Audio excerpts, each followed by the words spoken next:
গ্রামের মানুষের চিকিৎসা পরিষেবা দিতে গ্রামে তৈরি হয়েছে লক্ষাধিক টাকা ব্যয়ে একটি উপস্বাস্থ্য কেন্দ্র।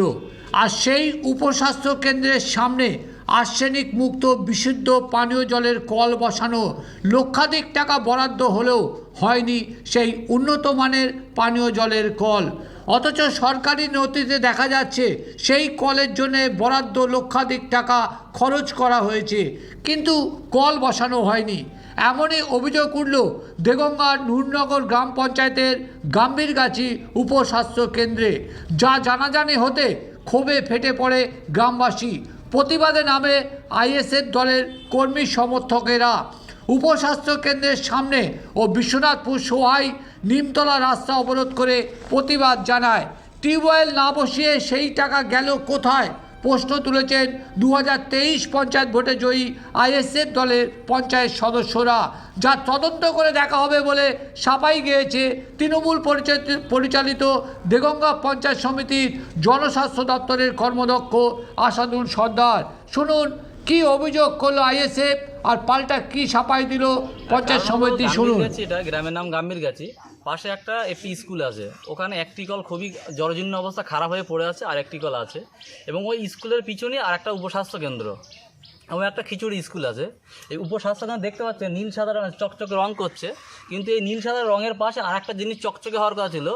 জল জীবন প্রকল্প মিশনে যে 2,80,000 টাকা যে স্কিমের কল, অর্থাৎ উপরে যে আপনার ট্যাঙ্কি থাকে, নিচে ট্যাঙ্কি থাকে, সেই কল এখানে হওয়ার কথা, সেটা শিডিউল পাস হয়েছিল ব্লক থেকে।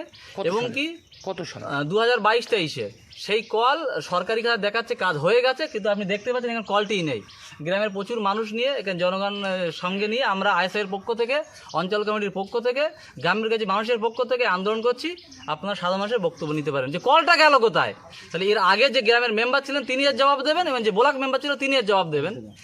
আপনার নাম কি? আমার নাম অজিউদ্দিন আক্তারি, আইএসএফ অঞ্চল সভাপতি, নূরনগর গ্রাম পঞ্চায়েত। যারা অভিযোগ করছে যে নীল সাদা রং করে বেড়াচ্ছে, নীল সাদা রংটা তো খারাপ না, তারা তো দীর্ঘ 34 বছর সিপিএম কাজ করেনি, আর বিজেপি তো কোনো এতেই নেই, ফিল্ডেই নেই। সুতরাং ওইসব আমরা আমল দিই না। তবে যেটা আমরা অভিযোগ পেয়েছি যে টিউবওয়েলটা ওখানে যে পানীয় জলের ব্যবস্থা হয়নি, ওটা আমি এবারে 21-22-এর ওটা আমি নতুন এসেছি জনস্বাস্থ্যে, আমি খোঁজ নিয়ে আমি আমার আধিকারিকদের দিয়ে আমি দেখছি ব্যাপারটা কতটা সত্যি। দেখার পরে নিশ্চিত আমরা ব্যবস্থা নেব। টাকাটা তুলে নিয়েছে কি না আগে দেখতে হবে, যদি তুলে নেয় নিশ্চিত তার আইনি পদক্ষেপ হবে। যদি কল না বসিয়ে কেউ তুলে নেয়, আমরা এখনো জানি না, আমরা তদন্ত করছি। খবর যেহেতু পেয়েছি নিশ্চিত আমরা তদন্ত শুরু করছি।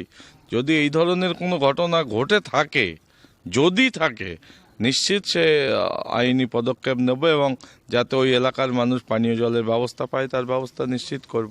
আপনার নাম? আমার নাম আসাদুল সর্দার, কর্মদক্ষ জনস্বাস্থ্য পরিবেশ দেগঙ্গা পঞ্চায়েত সমিতি।